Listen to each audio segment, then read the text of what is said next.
Un bel ordinateur, une offre ADSL. Malgré cet équipement, voilà ce qui se passe quand on veut voir une vidéo chez Michel. Je ne regarde plus, quoi.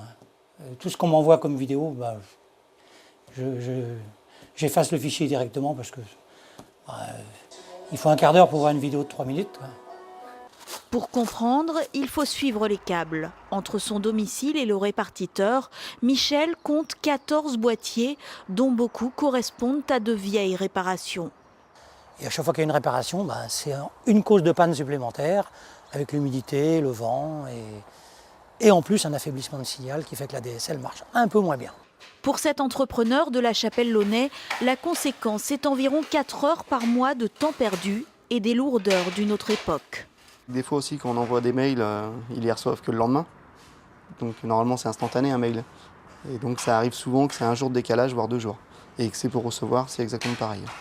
Dans le village, on croise souvent les hommes en jaune de chez France Télécom. L'entreprise a remplacé quelques tronçons de lignes et règle les soucis au coup par coup.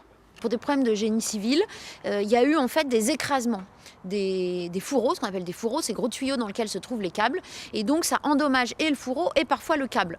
Explication partielle, selon le maire, le vieux réseau téléphonique ne suffit plus à une commune qui reçoit chaque année une centaine d'habitants.